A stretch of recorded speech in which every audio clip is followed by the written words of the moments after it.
ఈ మధ్యన మళ్ళీ చంద్రబాబు నాయుడు గారి మాటలు వింటుంటే కొన్ని సందర్భాల్లో నవ్వు వస్తుంది, కొన్ని సందర్భాల్లో ఆశ్చర్యం వేస్తుంది.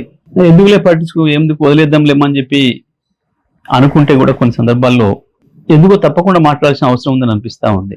చంద్రబాబు నాయుడు వాస్తవానికి ఏది ఊరికనే మాట్లాడాడు, దాని వెనకాల ఏదో ఉంటుంది. తెలంగాణకు సంబంధించి, హైదరాబాద్ అభివృద్ధికి సంబంధించి చంద్రబాబు మాట్లాడే మాటలు చాలా హాస్యాస్పదంగా ఉంటాయి. కానీ దాంట్లో ఏదో మోసపూరితమైన విషయాలు కూడా ఉంటాయి. ఎందుకంటే ఆయన నిన్న మొన్న మాట్లాడింది, మహానాడులో మాట్లాడింది, అసలు అది తెలంగాణకి ఏమాత్రం సంబంధం లేని కార్యక్రమం అక్కడ. కానీ అక్కడ మళ్ళీ నిన్న మాట్లాడుతూ ఇవాళ భారతదేశంలో తెలంగాణ తలసరి ఆదాయం నెంబర్ 1 ఉంది, కానీ దానికి కారణం నేనే అని మాట్లాడడం. పదే పదే హైదరాబాద్ నేనే అభివృద్ధి చేసిన. సరే, ఇవి చెత్త మాటలు లేని కొట్టేద్దామని అనిపిస్తుంది.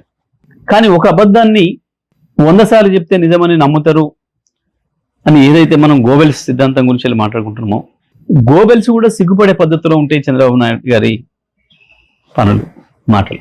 వాస్తవానికి చంద్రబాబు నాయుడు గారు సమైక్య ఆంధ్రప్రదేశ్లో పరిపాలన చేసిండ్రు. వారు మొత్తం కలిపి చేసింది 9 సంవత్సరాలు.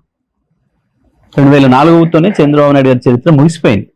సరే, వారంటే సీనియర్ నాయకుడిగా గౌరవం ఉంటుంది, అది వేరే విషయం. కానీ మాట్లాడే మాటలు విన్నప్పుడు మాత్రం చాలా చిరెత్తుకొస్తుంది.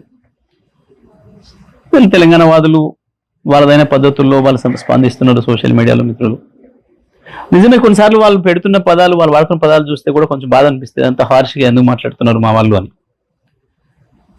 కానీ మీలాంటి వాళ్ళకు అదే సరైందేమో అనే భావన వచ్చేటట్లు ఉంది మీ ప్రవర్తన. 2014లో మీరు ఆంధ్రప్రదేశ్ని 5 సంవత్సరాలు పరిపాలించారు. కేసీఆర్ గారు తెలంగాణ పరిపాలించారు 2014 నుంచి 23 వరకు. మొత్తం భారతదేశంలో ఏ రాష్ట్రంలో రానటువంటి ఒక అభివృద్ధి ఒక్క తెలంగాణ రాష్ట్రంలోనే వచ్చింది. ఈ రంగం ఆ రంగం అని కాదు, ప్రతి రంగంలో అభివృద్ధిలో ఆకాశంలో దూసుకుపోయింది తెలంగాణ. 5 సంవత్సరాలు మీరు అక్కడ పనిచేసిండ్రు, ఆంధ్రప్రదేశ్ ప్రత్యేక ఆంధ్రప్రదేశ్ ముఖ్యమంత్రిగా. అక్కడ పెరగలే ఆ పద్ధతుల్లో తలసరి ఆదాయం. ఒక తెలంగాణనే సమైక్య ఆంధ్రప్రదేశ్ నుంచి విడిపడ్డ నాడు కేవలం 1,12,000 తలసరి ఆదాయం ఉంటే ఇవాళ 3,60,000 వచ్చింది, 3,70,000 వచ్చింది దాదాపు. ఇవాళకి కూడా నీ ఆంధ్రప్రదేశ్ తలసరి ఆదాయం 2.5 లక్షలే. చంద్రబాబు నాయుడు గారు దీనికి సమాధానం చెప్పాలి. మీరు నిజంగా మీ పరిపాలన అంత గొప్పదే అయితే ఎందుకు మీరు ప్రత్యేకంగా పరిపాలించిన ఆంధ్రప్రదేశ్లో తలసరి ఆదాయాన్ని అభివృద్ధి చేయలేకపోయారు?